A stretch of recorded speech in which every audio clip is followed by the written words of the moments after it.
Hey, real quick, before we get started, CityCast Philly is getting ready for something big, our 1-year anniversary. Join us on Wednesday, August 30th at 6 p.m. at the Indy Hall Clubhouse in Northern Liberties. We're going to tape an episode of the show, then have some drinks and refreshments for you, and it's all free. Head to the link in our show notes or visit tinyurl.com/CC Philly to RSVP. Okay, here's the show.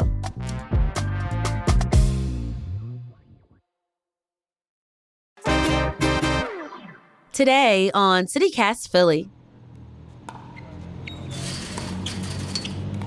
I'm at Seeger Park at 11th and Lombard Streets, learning about pickleball.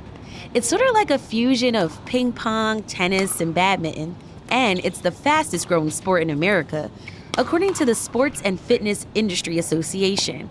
Here in the city, there's more than a dozen public and private courts you can play at. I'm speaking with Andrew Friedman, an instructor and ambassador for USA Pickleball, about why this sport is growing and how to get started playing. It's Wednesday, August 30th. I'm Trinae Nuri, and here's what Philly's talking about.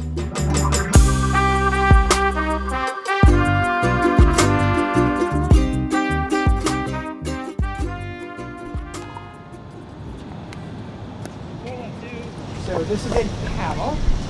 Paddle is not a racket. The racket has strings, and this is a pickleball. It's like a wiffle ball. You can feel that. It's very light, and it's easy to get. Great. When I came to the court, I noticed that the 4 players at the court are playing it's half of a tennis court, right? Correct. Okay. But it looks like tennis, it looks like ping pong. What is pickleball? Pickleball is sort of a mashup between tennis, ping pong, badminton. It's a 55-year-old sport that was started in Bainbridge Island, Washington. When the families were looking to entertain their kids for the summer, they were bored, and they took various components from each of the sports and mashed them all up and formed this game that we now know as pickleball.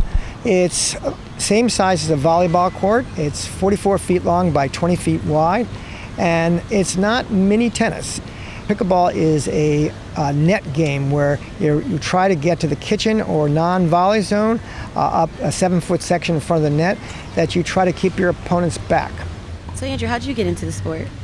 Well, I played squash for 27 years, and one night I was watching the NBC Nightly News, and a story came on the fastest growing sport in the United States, and it's called pickleball. Well, one thing led to the next, and they had some courts up at Springside, Chestnut Hill, and I went to investigate it and see what it's all about, and asked how I could join, how I could play, and they quickly told me to go buy a paddle and come out and play. It wasn't as elaborate and structured as it is now. I just sort of had to learn on the fly, and people just were patient with me and taught me how to game. So that was 11 years ago. It's quickly evolved to a very fun sport where so many people want to play it. Andrew, tell me about the people that come to play pickleball. That's a good question, because 10 years ago, mostly it was older people who had played tennis, and their mobility and their athleticism wasn't as good anymore, and they discovered pickleball in their communities. So a lot of older people played, and it was sort of viewed as a retirement sport. So those parents taught their kids, and when they came to visit them, and now their kids are taking it up, and most of the people who come here are in their 20s and 30s now, and they're looking to meet people, and they want to make friends. And this is one of the best ways for people to meet other people. Andrew, where in the city has the best pickleball courts? Seeger Park and Chestnut Hill. Chestnut Hill has dedicated pickleball courts. By that I mean there are permanent nets there, and there's 6 courts, and you can come. You're not sharing the tennis and the pickleball together. The tennis courts are separate, and the pickleball are separate. Those are the 2 primary places. We've set up a place in FDR. We have some nets down there, but the conditions aren't the best down there. It seems like you don't need a lot of equipment for pickleball, so what is the equipment that you need? All you need is a paddle and a pickleball. Some sneakers too, right? Good sneakers, and a good bottle of water to drink, and a hat and sunglasses, and The entry to it is very inexpensive. A decent pickleball paddle is under $100. Pickleball balls are $1 each at best, and you can get 3 or 4 of those at a time, and you're set to go. We have meetups here 3 times a week, and people sign up and enjoy them. All it costs them $5 to play for a 3-hour time period. So it's a very affordable game. And at Seeger Park, we leave the nets out here all the time. So if people want to come and form their own game like the people did over there, they can reserve a court, or they can do a walk-on. If there's a free court time, they can come here and the nets are here, and they can play to their own heart's delight.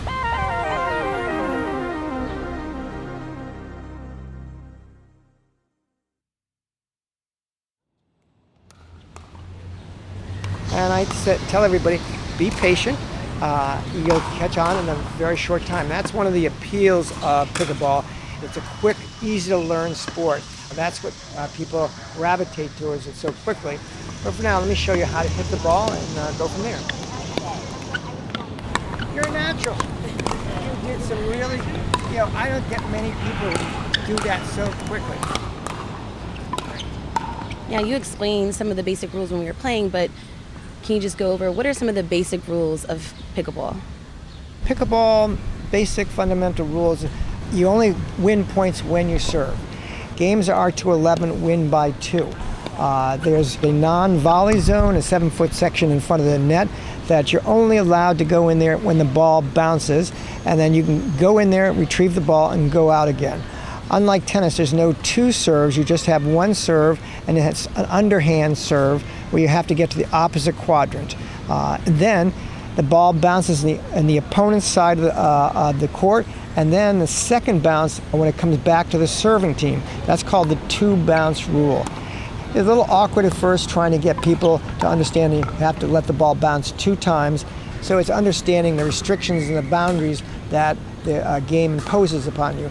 And once you play it a few times, you make that mistake over and over, and then you catch on. And it's a short learning curve. The beauty of the game, it's a quick, easy game to learn, and people can get very good in a short amount of time.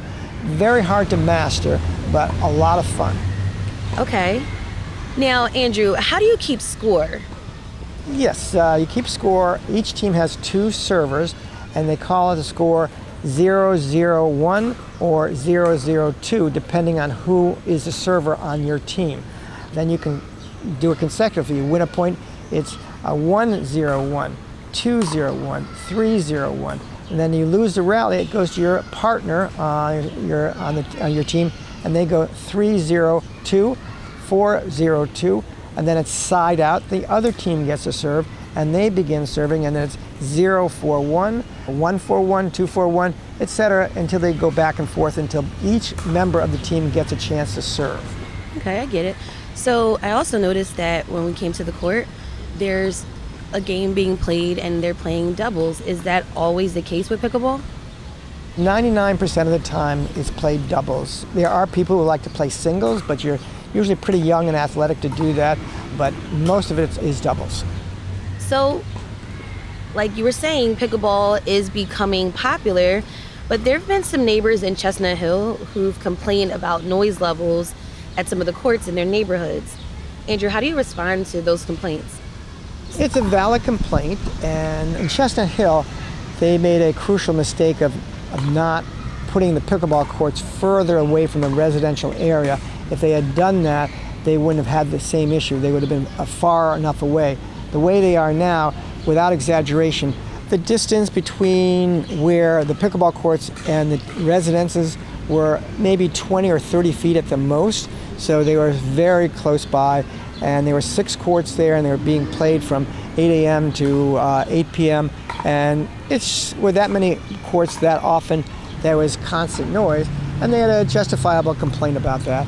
So I think any community, Parks and Rec, who are thinking about putting pickleball courts in a park area, they are very mindful that they're not going to put them in a residential area where they would annoy their residents in that area. So that's a factor, and it's a legitimate factor. Now, if anyone's curious and they want to just get involved with pickleball, how should they go about it? Well, that's a good question. They should either get a lesson, which we provide if they want to go through our Seeger Park meetup. I have a couple people besides myself that give lessons. Some other places do clinics. We don't do that so much, but it could be arranged if necessary. But typically take a lesson or two, get the fundamentals of the game, learn it, and then come out, as you saw in the short amount of time we played. It's a quick, easy game to learn, and within an hour or so, with some basic fundamentals, you're able to join in a group and start playing. All right, that's Andrew Freeman, instructor and ambassador for USA Pickleball. Thank you so much for teaching me this game. Love it. Anytime if you want to come back and take another lesson, I'm happy to give it to you at no charge. Oh, thank you.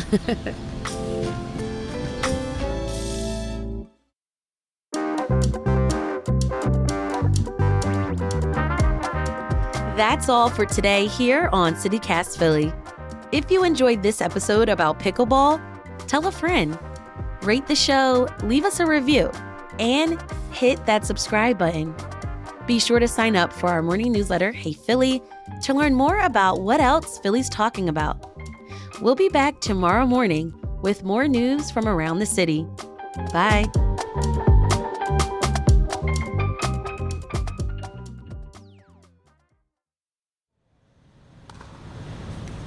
I guess you really don't have to move around too much. Yeah, well, you'd be surprised. Look at this. Okay, now I'm moving.